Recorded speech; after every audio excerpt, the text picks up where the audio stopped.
Hello मेरे प्यारे दोस्तों, आप सभी को मेरे यूट्यूब चैनल कहानी का खजाना में स्वागत करती हूँ। आई होप आप सभी लोग खुश होंगे, स्वस्थ होंगे। चलिए दोस्तों, आज आप सबको मैं एक नई कहानी सुनाती हूँ। कॉलेज में वैसे तो मेरी बहुत सारी लड़कियों के साथ दोस्ती थी, पर गर्लफ्रेंड एक भी नहीं थी, या ये कह लो कि मुझे बनानी नहीं थी। मैं हमेशा दोस्ती में ज्यादा विश्वास रखता हूँ, बेवजह प्यार के झमेले में नहीं पड़ना चाहता हूँ। एक लड़की जो कि मेरी दोस्त है, मैं उसके साथ घूमने गया तो वहाँ हम दोनों के साथ ऐसा क्या हो गया कि दोस्तों, थोड़ा सा समय निकालकर इस कहानी को अंत तक जरूर सुने। दोस्तों, आप लोग चैनल को सब्सक्राइब करना भूल जाते हैं। दोस्तों, आप सबसे रिक्वेस्ट है कि चैनल को एक सब्सक्राइब करें और वीडियो को एक लाइक करें। दोस्तों, आप लोगों की एक लाइक और सब्सक्राइब से बहुत ही मोटिवेशन मिलती है कि हम ऐसी कहानियां आप सबके समक्ष प्रस्तुत कर पाए। दोस्तों, हम बहुत ही मेहनत से कहानी लिखते हैं। आशा करती हूँ कि यह कहानी आप सबको पसंद आएगी। चलिए अब कहानी में आगे बढ़ते हैं और आपको यह कहानी सुनाते हैं। मेरा नाम देव है। मैं 5 फुट 6 इंच का लंबा हूँ और गोरे रंग का हूँ, पर थोड़ा पतला लड़का हूँ। यह कहानी उस वक्त की है जब मैं उज्जैन से इंजीनियरिंग के तीसरे साल की पढ़ाई कर रहा था। दोस्तों, मैं यह कहानी उन लोगों के लिए लिख रहा हूँ जो लोग समझते हैं कि एक लड़का और एक लड़की सिर्फ दोस्त नहीं हो सकते हैं। इस कहानी के अंत में आप खुद ही समझ जाएंगे कि अगर इतना सब होने के बाद भी हम लोग दोस्त रह सकते हैं, तो फिर बिना कुछ हुए तो रहा ही जा सकता है। मेरी लंबाई ज्यादा नहीं है, पर मेरा स्वभाव अच्छा है और मुझे लड़कियों से बातें करना आता है, जो कि बहुत लड़कों को नहीं आता। कभी भी कैसे भी मुंह खोल देता है। पर मुझे इस चीज की बहुत अच्छे से समझ है, क्योंकि स्कूल टाइम से ही मैं क्लास का टॉपर रहा हूँ। तो लड़कियां मेरे से बातें करती रहती थी और आज भी मेरी स्कूल की लड़कियां मेरे संपर्क में हैं। ऐसे ही कॉलेज में एक दोस्त थी मेरी, नाम था उसका भावना। वैसे तो और भी थी, पर इससे मेरी बहुत बातें होती थी। लड़कियां भी बहुत होती थी, पर सिर्फ कुछ टाइम के लिए। उसकी लंबाई मेरे से बस थोड़ी ही छोटी थी। उसका स्वभाव बहुत ही अच्छा था और वह बहुत ही सीधी सादी थी, क्योंकि जब भी दोस्तों के बीच कोई मजाक होता था तो उसको समझ नहीं आता था। इस कारण हमारे बीच भी कभी ऐसी वैसी बातें नहीं हुई, या ये कह लो कि बाकी की बातें ही खत्म नहीं होती थी कि ये सब बातें कर सके। मैं अपने दोस्तों में सबसे ज्यादा घूमने के लिए फेमस हूँ, क्योंकि मैं बहुत घूमता रहता हूँ। इस कारण जब भी किसी को कोई प्लान बनाना होता था तो मेरे को बोल देते थे। वैसे तो हमारी 8 लोगों की पूरी ग्रुप ही जाती थी घूमने के लिए, अगर शहर से बाहर कहीं जाना होता था तो। पर एक बार पढ़ाई का प्रेशर इतना था कि भावना बोर हो गई थी पढ़ पढ़ कर, तो उसने बोला कहीं घूमने चलते हैं। मुझे भी घूमने का मन था तो मैंने हाँ कर दी। पर जब बाकी के लोगों को पूछा तो एक ने भी हाँ नहीं की, क्योंकि सबको ही पढ़ना था, जबकि हम दोनों ही पढ़ पढ़ कर बोर हो चुके थे। तो हम दोनों ने ही अकेले घूमने जाने का सोचा। जगह फाइनल हुई देहरादून और हम दोनों चल पड़े। दोनों के पास ही पैसों की कमी थी और रूम के रेंट बहुत महंगे थे उस जगह के। तो हमने फिर एक डबल बेड वाला रूम लिया। वैसे मैंने उसे साफ साफ बता दिया था कि मैं सोफे पर सो जाऊंगा, और उसने भी बोला कि वहीं चलकर देख लेंगे। मैंने मन में उसको पटाने या कुछ ऐसा वैसा करने का कभी कोई विचार नहीं आया, क्योंकि हम दोनों ही इतने अच्छे थे। खैर, हमने ट्रेन और होटल की सारी बुकिंग कर ली थी। होटल में हमने फोन करके भी पूछ लिया कि उन्हें अविवाहित कपल से कोई दिक्कत तो नहीं है, क्योंकि बहुत होटल में दिक्कत होती है। उस होटल को कोई प्रॉब्लम नहीं थी। तय दिन पर हम निकल गए ट्रैकिंग के लिए। हम दोनों ही बहुत एक्साइटेड थे, इसलिए क्योंकि दोनों का ही पहला ट्रैक था। हम लोग सुबह 5 बजे अपने स्टेशन पहुंचे और ऑटो करके अपने होटल में पहुंच गए।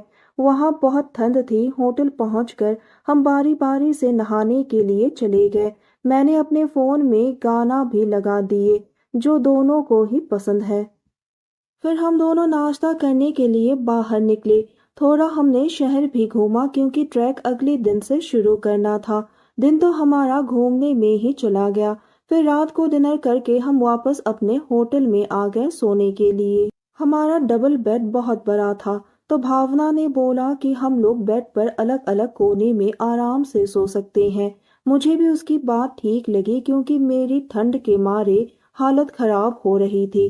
हम लोग अपनी अपनी साइड में सो गए। फिर सुबह हम जल्दी उठकर नहाए और ट्रैक के लिए निकल गए। ट्रैक 2 दिन का था और वहाँ की खूबसूरती मैं शब्दों में बयान नहीं कर सकता। वहाँ हमने खूब मस्ती की, बहुत लोगों से मिले थे। वो खत्म करके हम 2 दिन बाद शाम को लौट आए देहरादून वापस। हमारी वापसी की ट्रेन अगली दोपहर को थी, तो हमें रात तो गुजारनी ही थी। हमने दूसरा होटल पहले से ही बुक कर रखा था, तो हम लोग उस होटल में चले गए। शाम को ही बारिश होना शुरू हो गई, जिससे ठंड और भी बढ़ गई थी। जब हम खाना खाकर सोने की तैयारी में लग रहे थे, तो हमने नोटिस किया कि बेड पिछले वाले होटल से थोड़ा छोटा है, पर हम दोनों ही जानते थे कि थोड़ा एडजस्ट तो करना पड़ेगा। दोनों ही समझदार थे तो इतना सोचा नहीं। खाना खाकर हम सोने के लिए लेट गए, पर ठंड कुछ ज्यादा ही थी। हम लोग बातें ही कर रहे थे और मैंने बोला, यार रजाई में भी ठंड लग रही है। भावना ने कहा, हाँ यार ठंड तो बहुत लग रही है, पर कर भी क्या सकते हैं। मैंने कहा, एक काम करते हैं, अगर तुम्हें दिक्कत ना हो तो एक रजाई में ही आ जाते हैं और दोनों रजाई एक के ऊपर एक कर लेते हैं, कुछ तो ठंड से बचेंगे। 2 मिनट सोचने के बाद वह बोली, बात तो ठीक है, वरना तबीयत भी खराब हो सकती है। फिर हम एक रजाई में आ गए और दोनों रजाई एक साथ कर ली, पर ठंड फिर भी लग रही थी, बस पहले से कम। दोनों ट्रैक की बातें करने लगे। हम लोग एक दूसरे की तरफ मुंह करके ही बातें कर रहे थे। फिर जब हम सोने लगे तो भावना ने करवट ली। मुझे उसकी सांसों की आवाज से समझ आ रहा था कि उसे ठंड बहुत ज्यादा लग रही है। तो मैं पूछ लिया, ठंड बहुत ज्यादा लग रही है क्या? उसने हाँ में जवाब दिया। मैंने कहा, अब नहीं लगेगी, और मैं उसको पीछे से अपनी बाहों में भर लिया। भावना हड़बड़ा कर बोली, क्या कर रहे हो? मैंने कहा, ठंड बहुत ही ज्यादा है, शरीर की गर्मी से तुम्हें ठंड नहीं लगेगी। वो ना चाहते हुए भी मेरी बात को मान गई, क्योंकि मैंने बात सही कही थी।